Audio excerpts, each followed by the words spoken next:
Welcome everyone in the U.S. and globally to the NFOSD Meet the Maker series. My name is Ed Stever. I'm president of the foundation and a long-term head and neck cancer survivor.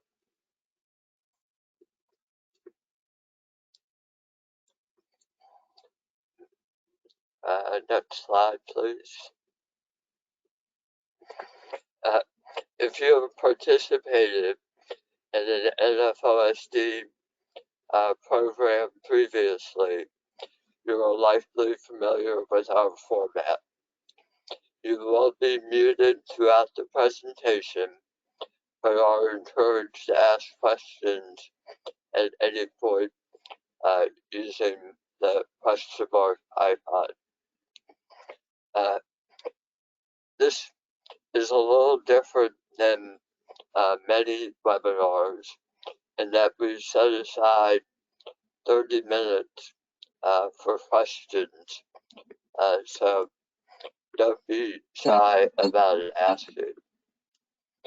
We will record the presentation and make it available on our website within the next few days.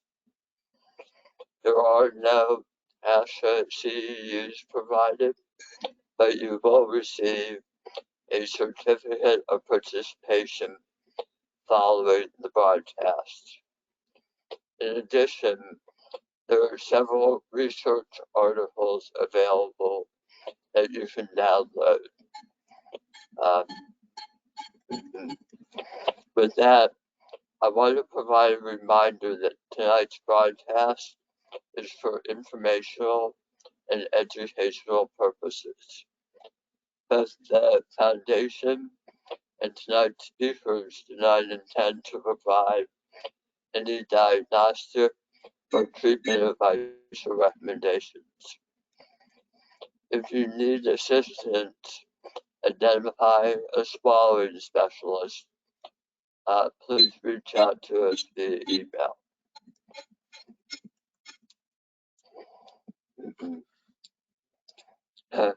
And now it's my pleasure to introduce Mr. Mike Podrasky and Dr. Yasmin Abdullahi. Mike is a clinical specialist with Bryan Medical with special expertise with the Infinity Esophageal Dilation System. Dr. Abdullahi is an otolaryngologist at the University of Southern Florida Health Voice Center, who has expertise using the Infinity Esophageal Dilation System. And with that, I will turn this over to Mike and Yasmin to further introduce themselves and share information about the Infinity system. Thank you both for volunteering your time and expertise this evening.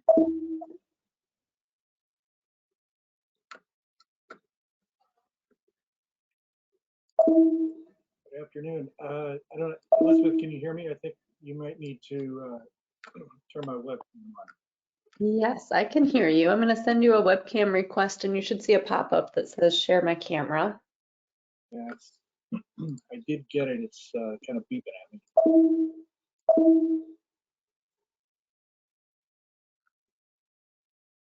me. Or on your toolbar, there's an option to turn on your camera as well. It's not liking that either. Let's see. Should I hit the start broadcast button on my side? You can, yeah, if you see that. Oh, there we go. There we go. Now I can see you. Perfect. I can see me. Well, welcome everybody. I want to thank you guys for giving us this opportunity, particularly Ed and Elizabeth, I'm thankful for all the work you all do at the NFOSD Foundation. Appreciate your labors and what you're doing for the community at large. I want to thank all the folks that are attending today as well. I know you all have busy schedules. We've got folks from, sounds like a lot of different countries around the world. So somebody somewhere, I think, is losing some sleep in order to make time for this. So I appreciate your sacrifice. And then certainly want to thank Dr. Yasmin Abdelhadi and her willingness to help and participate in the event today. So I'm really looking forward to her expertise and let you all take a listen to her as well. So with that, we'll go ahead and get started. We're going to talk a little bit about dysphagia today in general, but specifically we want to look at the upper esophageal area and what we do. And so basically we're here to talk about the Infinity Esophageal Dilation System. So a little bit of a history lesson for everybody just to get us started real quick. About 350 years ago, we have the first recorded dilation treatment. It was done with a whalebone performed. Not sure how sanitary that event was, but it's the first known esophageal dilation we have on record. And then about 130 years later or so, we saw the introduction of the bougie in terms of technique. And then sometime later, about within the last 40 years or so, the next advancement was moving from a bougie to an inflatable balloon. So essentially, when you look at the history of this thing, for the last 3.5 centuries, nothing's really changed with how dilation treatment of the esophagus has happened. The instruments have all been cylindrical in shape. But one of the things we've come to learn in the last generation or so is that the upper esophageal sphincter, this CP muscle area, is not round. It's not what we thought it was. And this has been confirmed by studies on both sheep cadavers as well as human cadavers. And so in really coming to understand this difference in shape, one of the things we recognized was cylindrical shaped items may not be the best way to treat the upper esophageal area specifically. So we decided it was time to reshape the future. And so one of the things we want to start off by looking at is just sort of the problem that's out there. And the two photos in the top are identical photos. The one on the left is showing you an image of a fairly conventional balloon dilation treatment. And just from an orientation standpoint, this is a transnasal view. So from a understanding, left is going to be right and up is down. So I've highlighted here the CP muscle, which is obviously in the posterior aspect of the anatomy, but in this image, it looks like it's on top in the view. And then that sort of bulge in the bottom of this picture is the back part of the larynx. So it sort of protrudes into this esophageal area, and at rest, the esophagus is closed. And so we put a conventional balloon dilation device into this area, and that bulge wants to sort of force the balloon to one side or the other. And then in this image, same image though, on the upper right, what I'm identifying is when the swallow process happens, the esophagus opens up, and that shaded yellow area would represent what the normal anatomical opening of the esophagus would look like. And so you can see this balloon is really just sort of at the whim of where it wants to fall into the anatomy. If you look at the bottom left-hand corner of the screen, what I've got here is a cross-section of an esophagus that we filled with a casting material. That's the blue material in the background. And what I've done is overlaid a round shape, which signifies what a balloon, conventional balloon, would look like in the upper esophageal region. And you can see that round shape doesn't match the overall shape of the UES opening at all. It's the UES is a very kidney bean shaped look to it. And then this image just to the right here, this is really a fairly good example of what happens. You can see a very pronounced web that exists in this particular patient. And you know, the laws of dynamics being what they are, things are going to choose the path of least resistance. So we've got a conventional balloon coming into the opening of the UES, and all of this stricture over here is forcing the balloon into the path of least resistance. So in this case, it's on the patient's left-hand side. And this balloon is the largest conventional device out there. It's inflated to a full 20 millimeters. It's not touching this patient's problem. This is really evident here.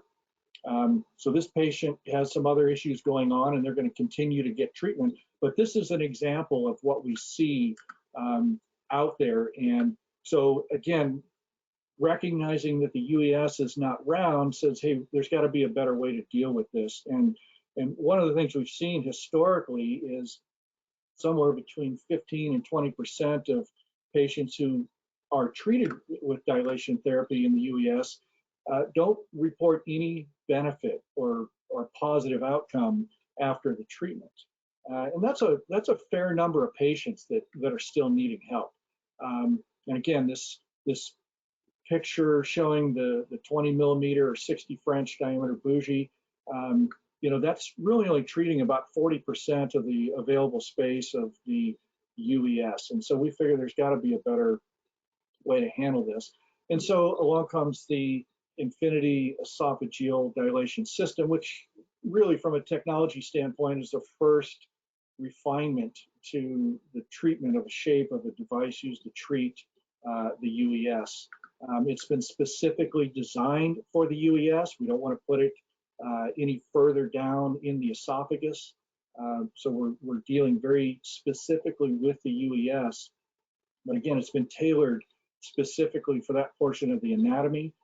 It is the first and only approved device that's available for the UES. There are folks out there, and I think Dr. Abdelati will speak to this, who have been putting two balloons in patients as a way to try and come up with a better solution, but it's not FDA approved. That's an off-label use. So we've really made a great leap forward in terms of technology to address this issue.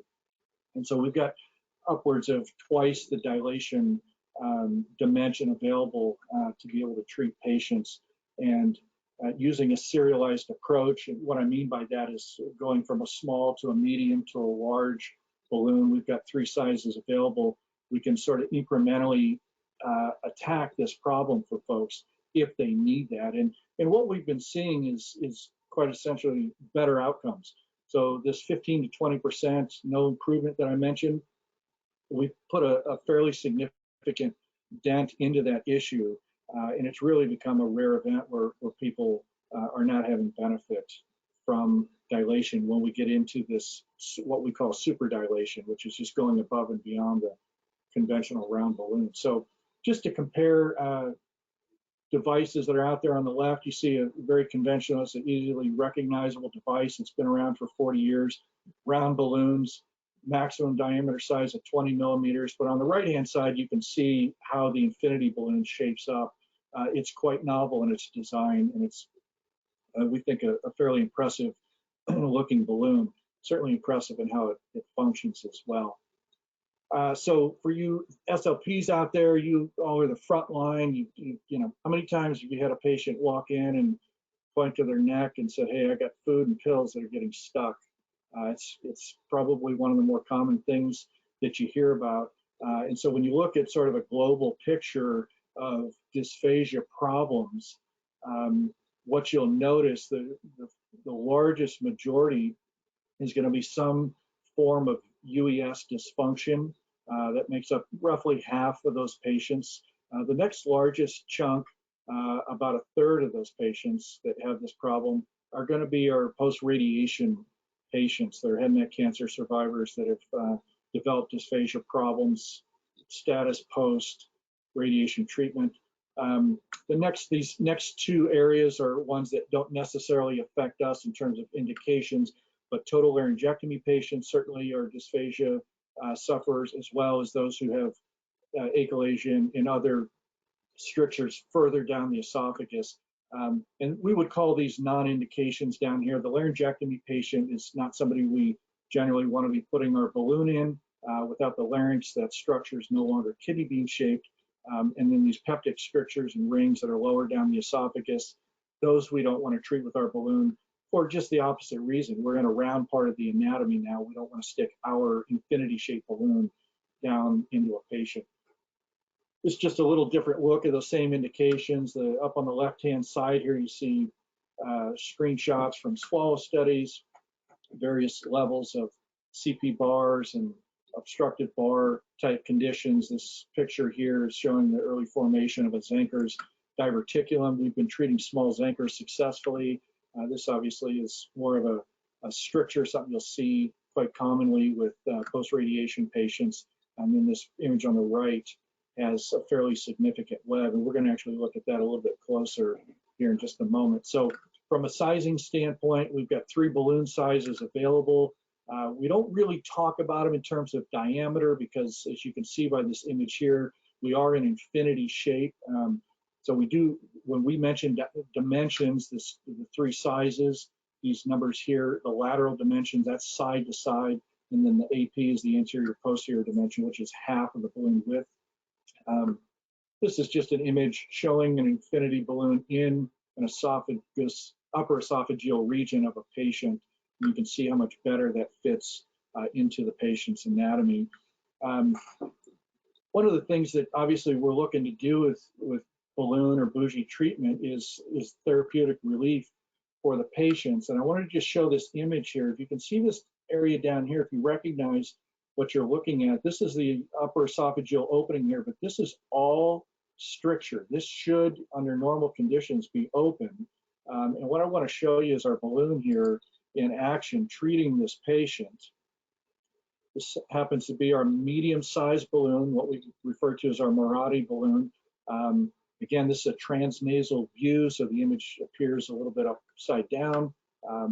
If you're used to seeing things on transorally, but basically this balloon comes up, and when you get the balloon filled up with fluid, it gives you a nice picture in here. But if you look at this area right here, that's something a conventional dilator is not going to be able to touch.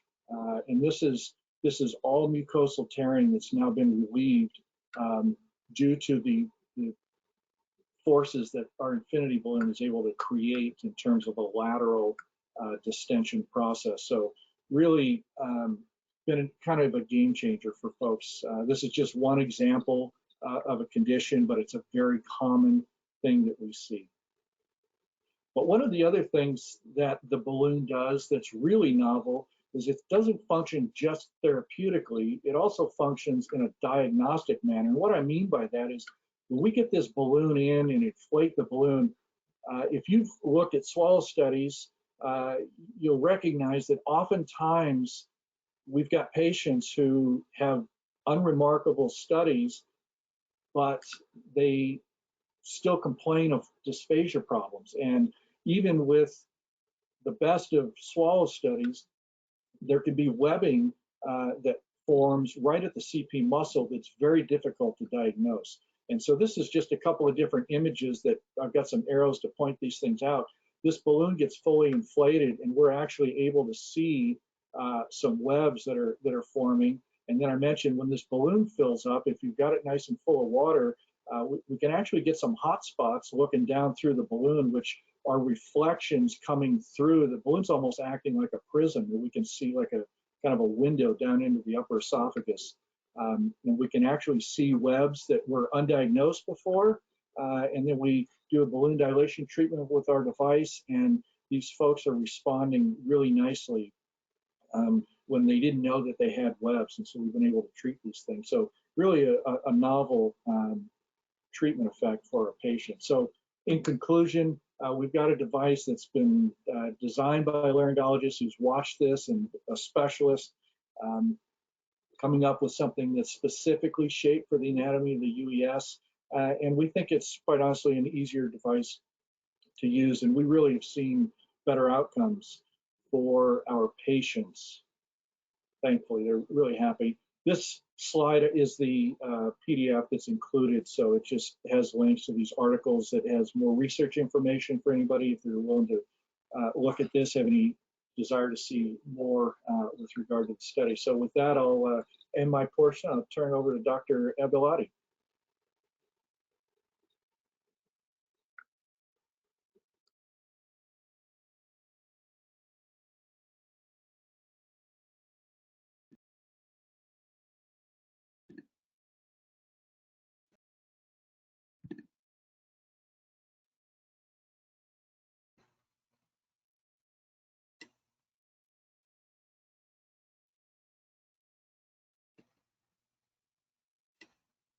Do you see my screen okay?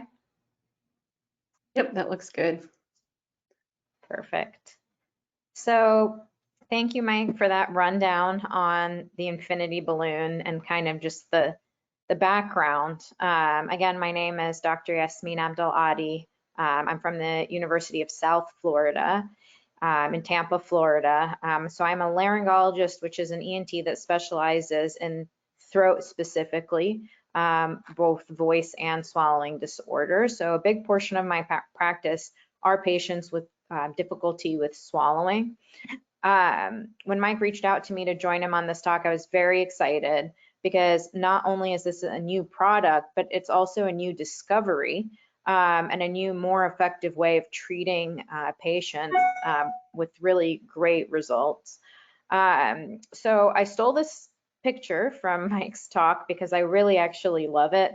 I use this image when talking to my students, except for I'm usually in the operating room drawing it myself. So this is just a beautiful way to show how the infinity balloon really fits into the anatomy of the upper esophagus.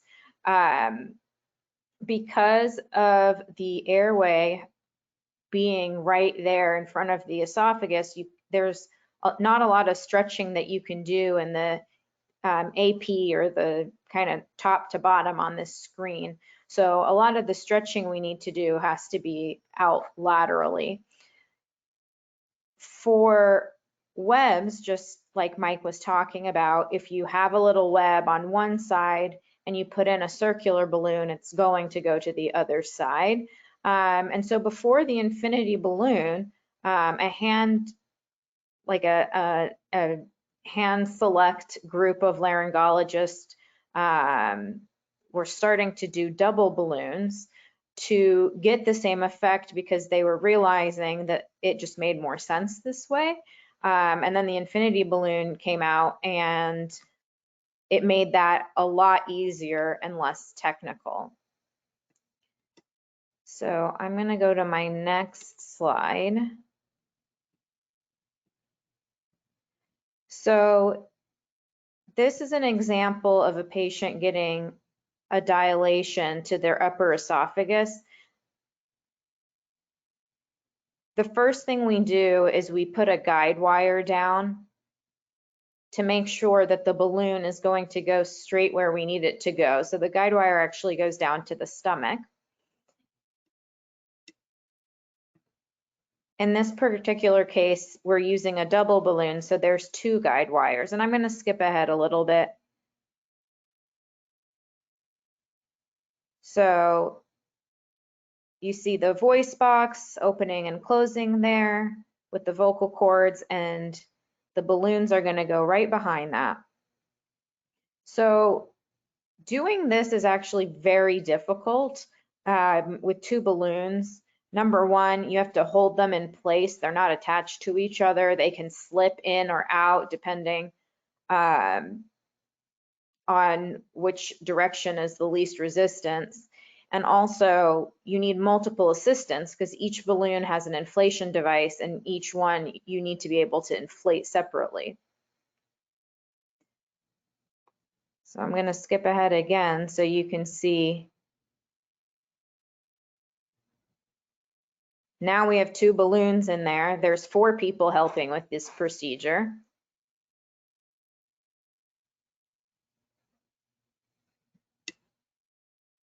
And then we have to carefully inflate one versus the other. So the nice thing about the infinity balloon is that it it's attached to itself, so you don't have to have all this technicality. You don't need as many assistants. You just need one person that's able to use the inflation device.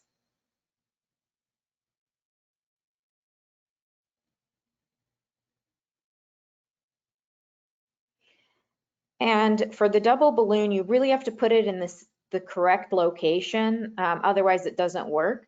But the infinity balloon kind of folds over itself and finds the correct orientation, which is quite nice because anybody could do it. It's really, really simple and straightforward to do. So since the infinity balloon's been on the market, I stopped using 2 balloons, which is also more expensive, and I've been using the infinity balloon. I don't use the single balloon for any patients except for those with laryngectomies, because like Mike said, their voice box has been removed, so now their esophagus is round.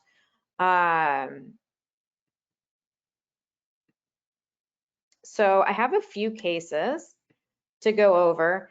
And one of the things I'd like to mention is my cases are very difficult patients. And the reason why I selected these is these are the patients where I have a before and after swallow study, so we can see the difference. I would say 90% of my patients have a lot of relief with one dilation. A few I do a repeat dilation, which I always counsel beforehand, is a possibility, because sometimes it takes some time for the cricopharyngeus muscle or the upper esophagus to relax and stretch. And that kind of depends on what their original issue is. So these are really complicated patients where I needed to get another swallow study after, because they still have some residual symptoms. They need swallow therapy. And I, along with my speech language pathologist, do the swallow studies together. So we're really able to, we see the patients together before. I'll do a dilation, they'll come up with a therapy plan, and we do the before and after swallow studies for these kind of complicated patients. So this gentleman is a 55-year-old male. He's status post chemoradiation to the neck for oropharyngeal squamous cell carcinoma, which is one of the more common kinds of cancer of the throat. He has been NPO, which means nothing by mouth, with a feeding tube for greater than 2 years when I met him. He was spitting in a cup because he couldn't swallow his own saliva, and he was dilated before I met him with a single balloon and had no improvement. So this is one of those 16% of patients that Mike was referencing. And so what I want to do first is play the swallow study for those of you who are familiar, and also explain it for those of you that are not. So he is now swallowing barium. And the first thing you notice is that there's not a lot of opening of his esophagus. So normally the voice box would move forward and up, and that opens the beginning of the esophagus and it allows the food to go down. So in this case, we're seeing there's not a lot of opening. There's not a lot of movement. It's almost as if the esophagus or the voice box is tethered and can't really move forward. And so this is one of those patients where we'd offer a dilation, but like Mike was saying, part of the dilation is diagnostic, because looking at this, you don't really see a web, but we know something is happening because the esophagus is not opening. And you also notice that some of the food that he's swallowing then spills over into his voice box, and it's not really spilling on the way down. It's more spilling because it tries to go in the esophagus, it can't, and so it spills over. So he's not dropping the food into his airway on the initial swallow. It's more that it has nowhere to go.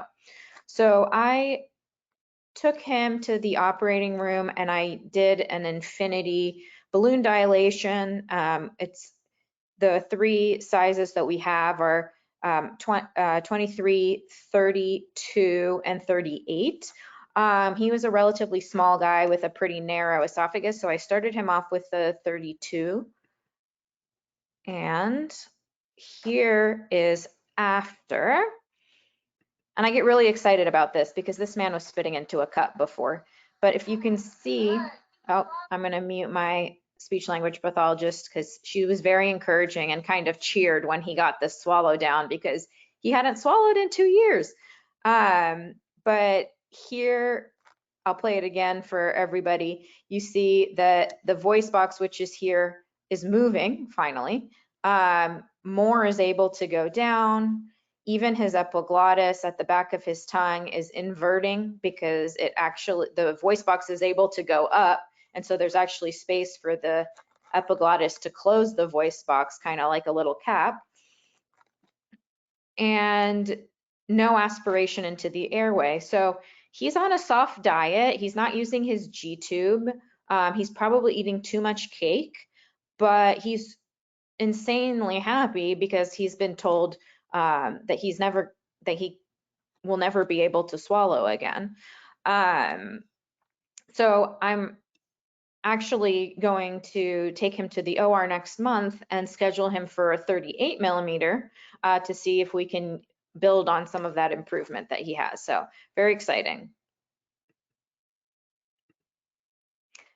This is another case. And so this is a 43-year-old female with a history of an esophageal perforation, which means a tear into the esophagus, and a really life-threatening neck infection after an ACDF, which is spine surgery. So you see here, her plate is in place. It's not in an incorrect place, but with that major event, she was unable to swallow, and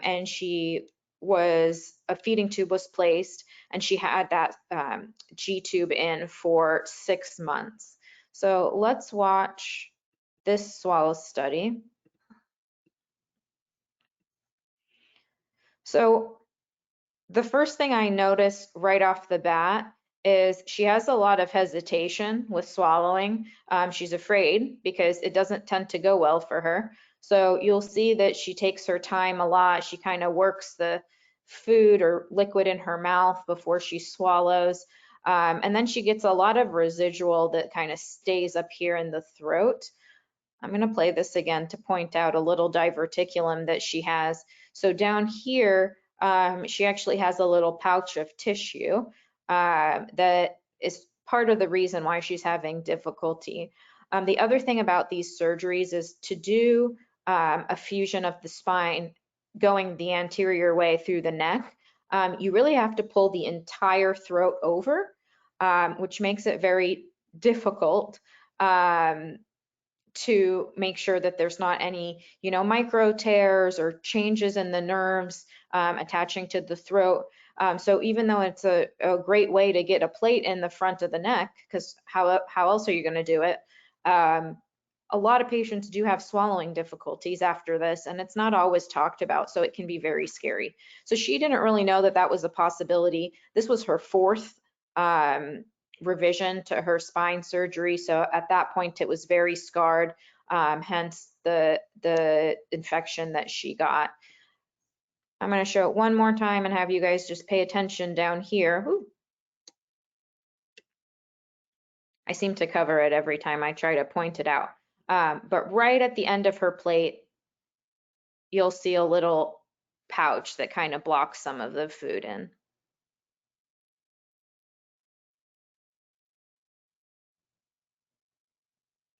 Okay, so now let's show you the after. So one big difference you'll notice with this is just the confidence of swallowing. She doesn't play with it in her mouth as long. Right now she's holding it in her mouth until the swallow therapist tells her to swallow, and then she swallows it and it goes straight down. There's not a lot of residual, maybe a little bit at the back of her tongue up here, but much improved from her previous. Because of how traumatic this event has gone for her, she did need a lot of swallowing therapy, mainly just to make sure it's okay and that she's not going to choke. And even the diverticulum is smaller. It's kind of hard to tell because it's at the bottom of that plate. So this is another patient that would benefit from a repeat dilation, but she did have a lot of improvement with just one, which is very promising. Again, I don't repeat swallow studies unless they have some sort of problem. So I'm going to go to the next case, and I want to leave some time for questions, so I will be a little speedy. This is a 72-year-old female with a history of Parkinson's, and she had been complaining of a globus sensation, lump in the throat sensation, food getting stuck in the throat. And so I took a little screenshot from her swallow study. So the picture that's in the middle of the screen, I circled it in pink. That is her CP bar, which just means that the muscle is protruding out into her swallow tube while she's trying to swallow. So sometimes that means the muscle is just not relaxing, and sometimes that means that it's actually started to become hypertrophied or just thicker. And so pretty significant outpouching there. Most people didn't really want to listen to her because of her Parkinson's. They, those patients can have dementia, and so she was a little bit brushed. But one of our wonderful speech language pathologists thought that it would be beneficial to meet me. So we did one dilation, and if you look at the picture on the right side of the screen, you see a noticeably decrease in size of that bar, right? It's about half the size. And she noticed a significant improvement pretty much right away. Some of these patients have swelling, so I'll treat them with some steroids or give them some time. But she really noticed an improvement right away. I actually brought her back for a second dilation just a couple of weeks ago. I haven't had a chance to see her back because although this is much better, it's not good enough, and I will always keep trying for my patients until they are fully happy. So one of the last things that I wanted to mention is that this really saves the cricopharyngeus muscle. So historically, we cut this muscle if the patient is having a lot of trouble. And before doing the infinity balloon and the double ballooning, I was cutting it rather not infrequently. Maybe I had a patient about once a month where we cut the muscle so that they're able to swallow. But the cricopharyngeus has a purpose, right? So it's not just there to be in the way. It's a very important muscle that prevents regurgitation up into the throat or reflux of acid up into the throat. And so we want the muscle, we want it to work. And so the nice thing about dilations is these patients can get benefit while preserving the structure of the muscle and the function of the muscle so it can continue protecting their throat, but also give them the ability to swallow. So I think we still have a little bit of time for questions. I did want to show you one last picture from a patient from this morning that's actually not in my PowerPoint, but I just sent it over to myself since we have a little time. Oh, let's see.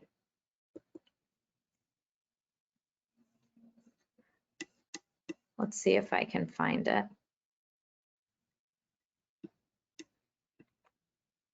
Here it is.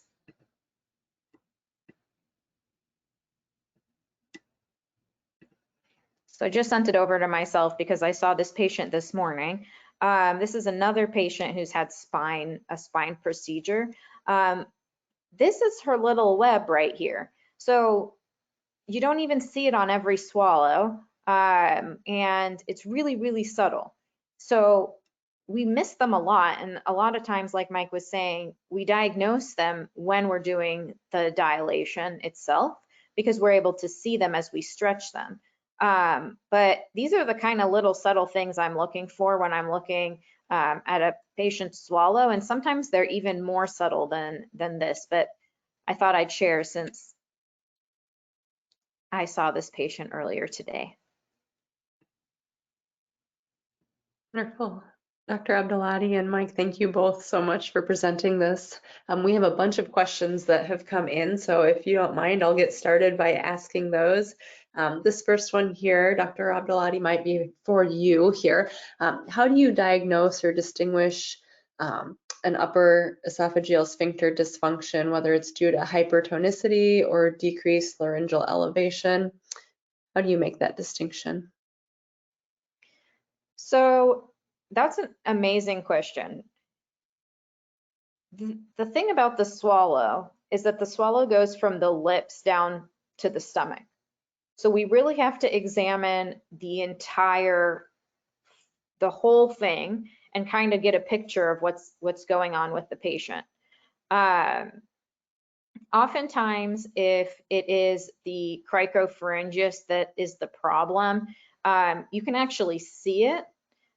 Versus if you notice that the patient is kind of struggling to even open. So patients who have a cricopharyngeus that's hypertrophied or having failure to relax, they can open, but then it gets stuck on the bar. And when we say bar, that's not an anatomical term. That is just something we see on a swallow study that we like to use. It's not a diagnosis, but it is just, we see the muscle, so we know that it's either not relaxing or it's hypertrophied, and oftentimes it's very hard to tell on a swallow study, and I can only tell once I actually get in and see the muscle. But if you see that, then you know that at least the esophagus is opening. When the voice box is tethered, there is no opening. It doesn't move at all. And that's pretty common with head and neck cancer patients because they get a lot of scarring from their radiation. Excellent, thank you. Another question here. Once you perform the dilation and you remove the balloon, does the UES go back to a closed position or does it stay open a little bit? So it goes back to the closed position for, the patient, but you do get a few seconds of open so that you can take a look, similar to that video that Mike showed, which is really lovely. Sometimes I find the little tear and I'll inject some steroids in it to try to keep it from squeezing back down. But when I see them in the office, it's back to the normal closed position, which is what you want, right? You don't want the esophagus to be gaping open for things to come back up.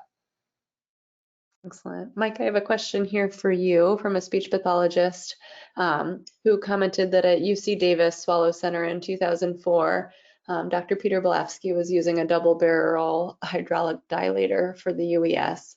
Wondering if that's still in use. Not with Dr. Blafsky in his practice now. So similar to what Dr. Abdulati mentioned, he doesn't double balloon in his patients now that are candidates for superdilation. It's just, this is a far easier method to be able to treat the patient. Now, if he's got patients who have swallowing issues that are more distal to the CP muscle, then you're, as I mentioned earlier, we're dealing with a round lumen, so we want to put a round device in there. But yeah, he's stopped the double ballooning as well. And for anybody that's had any amount of experience double ballooning, hands down, it's just, this is a quicker, easier, and safer way to treat somebody rather than, as Dr. Abdulati mentioned, it oftentimes takes a second set of hands, and it really is kind of a coordinated dance to do a double balloon dilation in either an office setting or in the OR. So. Excellent, thank you. A question from a patient here, wondering how this would treat a Zenker's diverticulum. Want me to take that, Mike? Sure, go ahead. So the Zenker's diverticulum is caused by the cricopharyngeus muscle being too tight. And so it causes that, because the muscle is too tight, all that pressure from swallowing is not pushing the food into the esophagus, it's pushing it into kind of a weak area of the swallow tube above the CP muscle.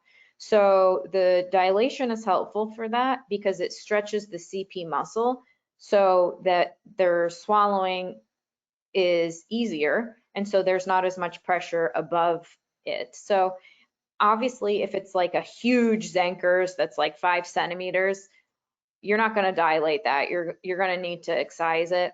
But for the smaller Zenkers that are just starting to develop, sometimes you can fix the problem at the source before you have to surgically cut that muscle. And because again, like I was talking about with the save the CP slide, is that once you cut that muscle, it's gone, its function is gone. And there's a reason why that muscle was tight in the first place. It was probably protecting the patient. Yeah, and I would just add, that's a very helpful way to describe it.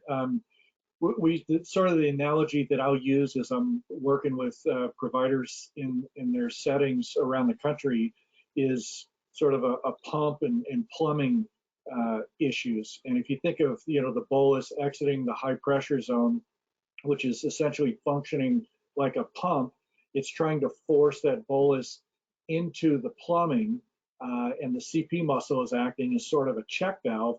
And again, whether it's more of a hypertrophy bar situation, typically where the bolus can't get beyond the bar, you've now got excessive pump pressure trying to force things into the plumbing. And so we've seen a lot of success with providers around the country, and really the advantages of trying to dilate early to help alleviate that problem and preventing that Zenker's pouch from actually getting worse, and the wall thinning out and getting any bigger. Once we get beyond, into the sort of the medium to large pouches, they're really too far along for the Infinity balloon, but it really is something that can be utilized early on to help offset or even, sort of return to more of a normal function for folks that have a very early onset or a small Zenker's pouch. Thanks. Excellent. I want to piggyback off that question, not necessarily related to Zenker's, but if somebody has a tight UES, in terms of swallow therapy, are there ways to reduce that tightness through exercise? You hear of muscle tension dysphagia where the goal is to reduce some of that tightness in the muscles. Is there a way that people can reduce the tightness of the UES?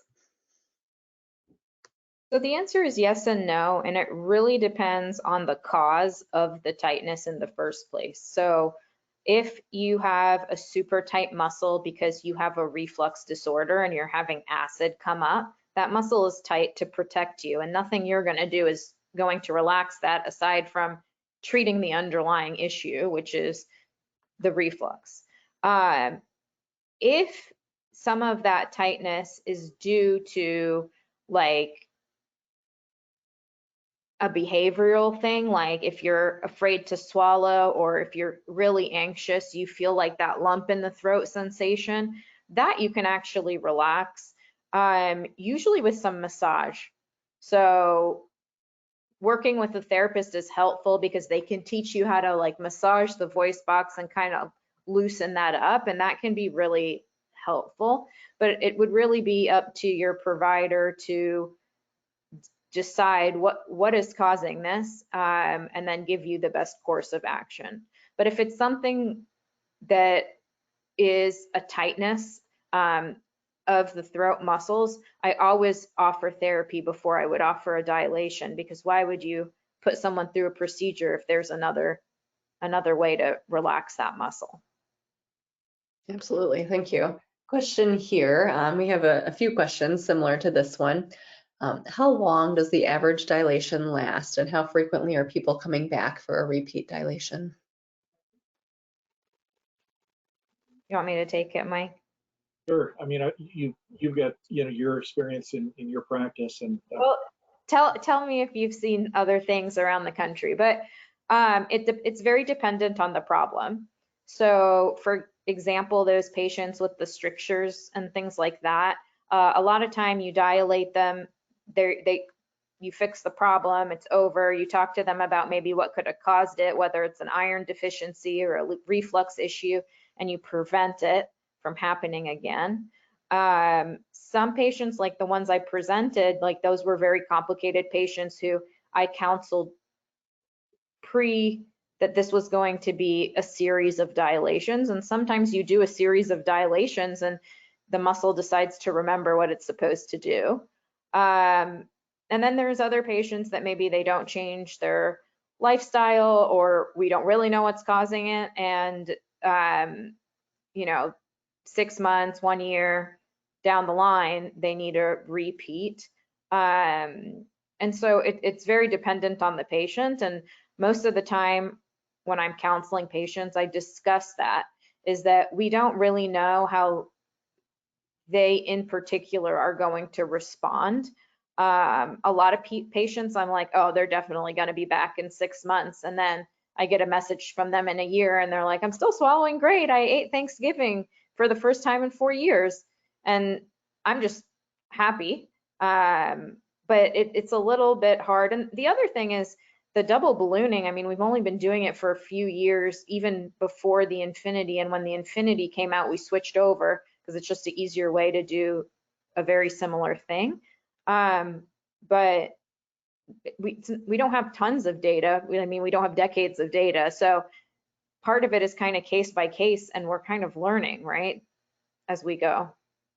Do you have anything to add, Mike? I know you've that's seen a lot of providers do these. Yeah, it's good. And I don't know, so I'll just sort of dovetail to part of your explanation there.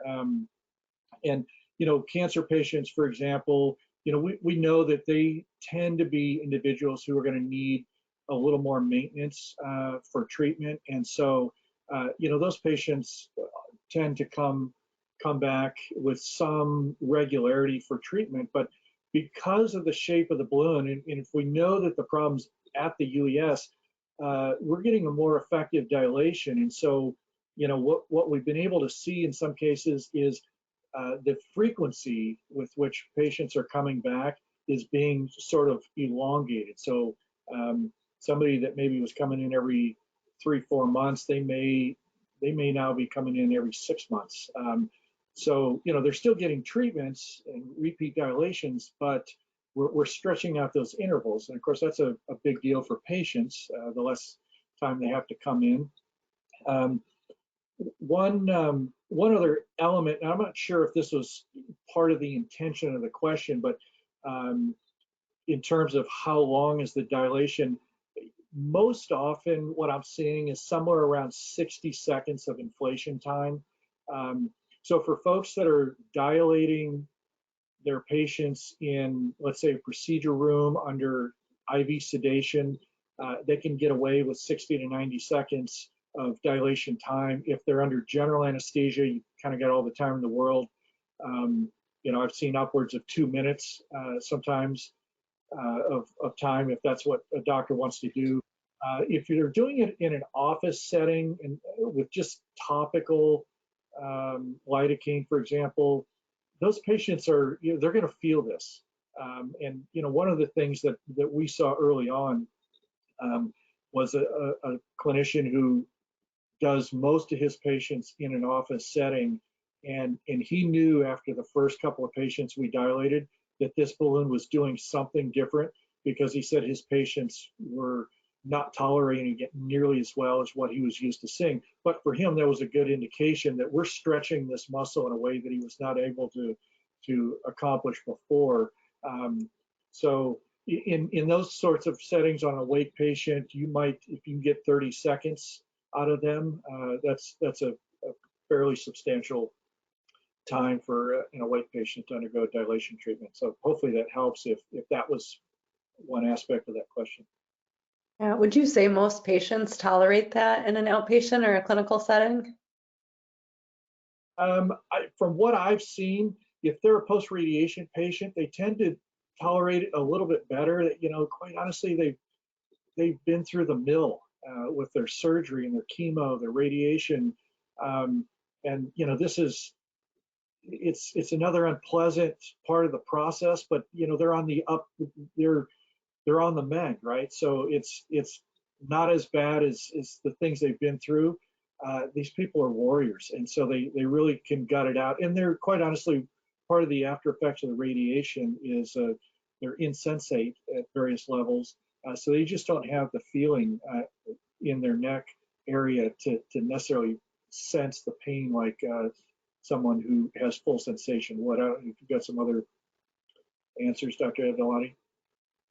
I would agree with that. I think patients with radiation tolerate it pretty well.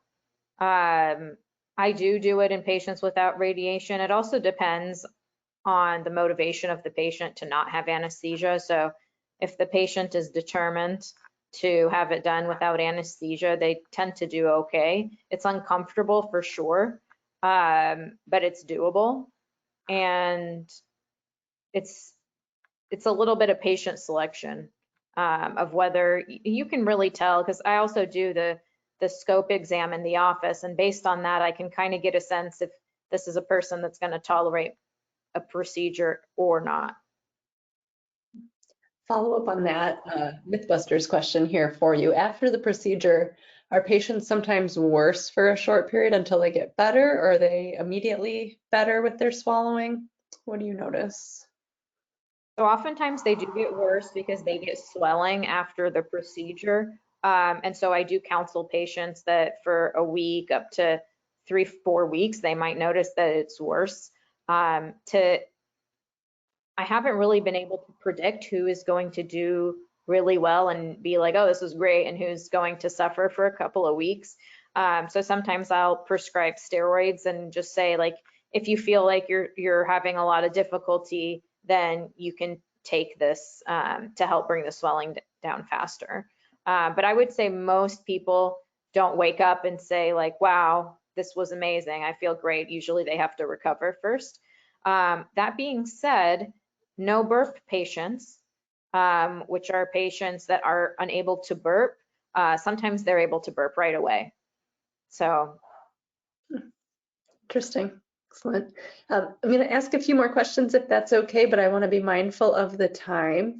Because we are a patient-focused organization, I do have a question here from a patient wondering whether dilation therapy would be something that would be beneficial to somebody whose esophagus is partially paralyzed on one side.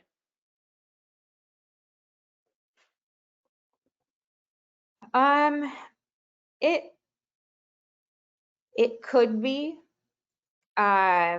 because like Mike had said earlier, and that I seconded, is that sometimes you find something that you didn't know was there, and so doing a dilation can be diagnostic.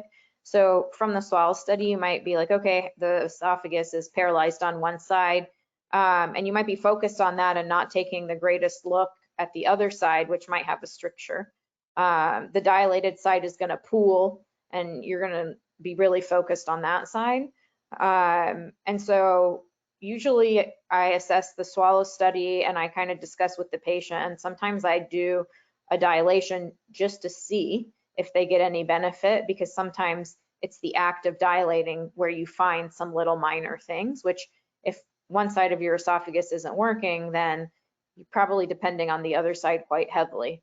So I would try it.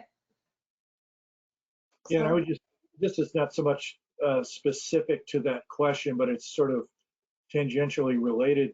One of the things that we're seeing more and more through both cadaveric studies, but actually as we're treating patients, is that as the patient population ages, the number of undiagnosed webs really begins to take off. And so, if I'm going in to do a trial, let's say with somebody, and I find out the patient's 80 years old, they've got a normal swallow study, they're having problems, they get into the 60s, 70s, 80s and older, the likelihood of having webs there that maybe were not diagnosed is pretty high. And so it's one of those areas where, previously you get a GI study, it says, hey, look, we did a swallow study, we don't see anything wrong. They send the patient back to ENT, and ENT says, well, we did a swallow study, we scoped them, we don't see anything. But this balloon's able to diagnose webs that were unseen in a lot of patients that we never had the ability to see through either the swallow study technology or just the image quality, that kind of thing. And it's a very, very subtle, web a lot of times, but it does have an impact. You're talking about a relatively round area, just a little bit of webbing starts to have an exponential effect on the bolus moving through that area. So, a lot of these problems, the ability to diagnose, this is just sort of I'm not trying to turn this into a diagnostic tool, but we have seen that element come through with the Infinity balloon in a lot of patients. And I have used it on a select few patients who have globus, or the lump in the throat sensation, and their swallow study appears normal, but we do a dilation and they notice great benefit. So part of it is also listening to your patients and what they tell you. If they feel that lump in the throat, sometimes it's not really there. Sometimes it's lower down and it's referred to the throat, but I always evaluate the whole system, including the swallow tube. And so if the swallow tube is normal and they are still feeling something in here, then occasionally I'll offer it to them and they'll have a benefit. So, I mean, there's a lot to learn, but I think it's just a really great tool that we did not have. And it's also more exciting to see swallow patients when you know that you might be able to actually help them, versus a lot of times physicians are like worried. They're like, oh no, it's a swallow patient. Am I going to be able to do anything for them? But it's a tool that like actually works and makes it more exciting, because people have oftentimes seen multiple providers and gotten no relief. And when you can be that person that's made that impact, it's very rewarding. That's exciting to hear. There's so many in our community that say, I've had a swallow study and the results look normal, but I'm telling you, I'm having trouble swallowing. So it's great to see that sometimes there are things that can be done even when things look normal but don't feel normal. Mike, I have a quick question. I'm going to try to combine two here for you. Is this product available internationally, and how could somebody find a physician that uses this tool? So the second question I'll answer first. That is, if they just reach out to bryanmedical.com on the internet, they'll be able to get in touch. I think my contact information is available through the event today as well, and I can help point you out. But we've got distributors all over the United States, and this balloon's in all over the country. So it's really been cutting into the market quite a bit. The initial portion of the question with regard to international, that's sort of touch and go. There are some areas of the world that we've got access to, but it's not available universally yet. So again, reach out to us. And I think I said bryanmedical.net or .com. It's bryanmedical.net. If you reach out to that address, we'll be able to answer those questions if you've got specific areas of the world that you're asking about. Wonderful, thank you. We have a highly engaged audience. There are some questions that we didn't get to. If we didn't get to your question and you would like an answer, please feel free to email us. It's info@nfosd. We will wrap things up here. We want to be mindful of our volunteer speakers' time and our audience members. We have people participating from several various different time zones. So thank you for waking up early or staying up late with us if you were participating internationally. I will be sending out a post-webinar survey. It's 3 questions. It takes just a couple minutes. We appreciate any feedback that you will provide to us. I'll share that with the speakers as well. I will also have a copy of the handout that Mike provided us with some of the resources from tonight's presentation. And I will share, Mike, is it okay to share your email address with tonight's participants? Yes, and Dr. Abdulati? May I share your email address? Okay, sounds good. I will put that in the email as well. So if you have questions, you're welcome to reach out to them directly. But thank you again, everybody, for participating. Thank you both, Mike and Yasmin, for presenting tonight. We appreciate your time, your expertise. This has been a wonderful presentation. With that, we'll wrap things up. It's kind of an abrupt sign off here, so we'll end the webinar and everybody will be booted out. But we hope you'll join us for our next one next month. Thanks so much, everybody. Have a great night. Thank you for having us. Thank you.